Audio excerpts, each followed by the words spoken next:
Salam dostlar, hazır qatınlar xayrlik bolsun.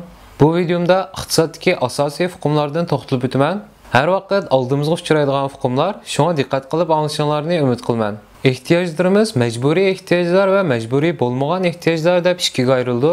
Majburiy ehtiyojlar bir inson har kun suv ichmas bo'lmaydi.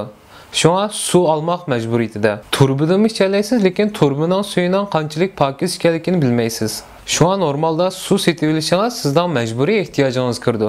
Attiganlik noshtangizdagi non, bolka degandeklarmi majburiy ehtiyoj kirdi. Majburiy bo'lmagan ehtiyojlar bo'lsa, attiganlik noshtaningizda qaymoq yemasangiz bo'ldi, andan keyin shokolad yemasangiz bo'ldi. Bular majburiy bo'lmagan ehtiyojlar. Sizning uydan chiqib bir yerga bormoqchi bo'lganingizda taksi ishlatishingiz majburiy ehtiyoj kirmaydi.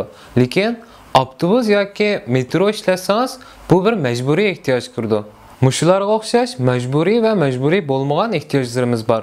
Bizning mushu ehtiyojlarimizni mol va mulozimatlar ta'minlaydi. Birisi bularni ishlab chiqarib bizga mahsulot shaklida ta'minlaydi yoki bir mulozimat shaklida sundi.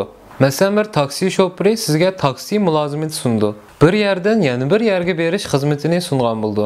Qimmat bo'lsa-mu, bu bir ehtiyoj kirdi. Masalan, siz yo'lda ketayotib, ma'lum bir meva daraxidan mevasini uzib yeganingiz bu bir haqsiz mol kirdi.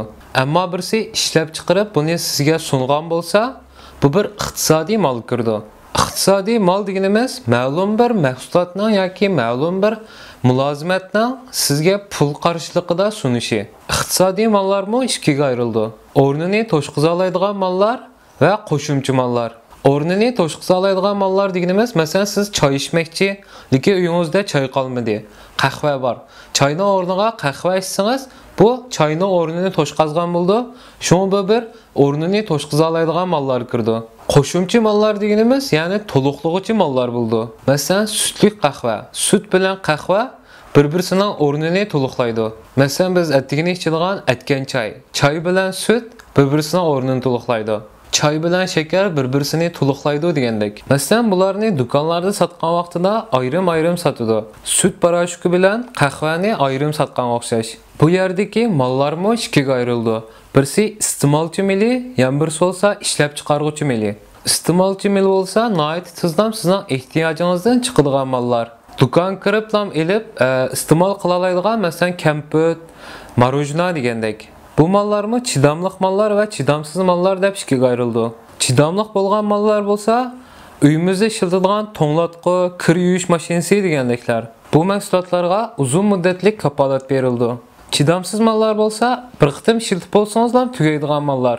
Umri nihoyat qisqa bo'lgan mallar bo'ldi. Bularni maska, palay, qitiq, sut degandek mallar. Ondan yana ishlab chiqarish mallari mavjud. Masalan, ximir yo'g'irish mashinasi, bolk ishlab chiqarish mashinasi. Ximir yo'g'irish mashinasi normalda jiqishingizga yaramaydi, lekin un va suv qo'ygan vaqtingizda sizga ximir ishlab chiqarib berdi yoki bolk ishlab chiqarib berdi. Yana boshqa oraliq mallar bor. Bular asosiy xom materiallar. Masalan, temir. Temir tabiatdan, yerdan temir bo'lib chiqmaydi yoki bir qilish bo'lib chiqmaydi. Xom material shaklida chiqadi.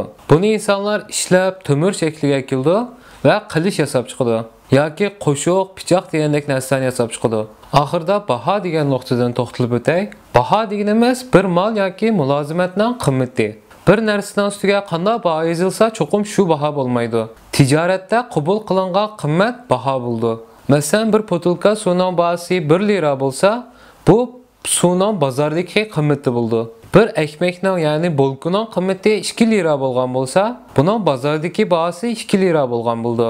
Hech kim berib 10 liraga setib olmaydi.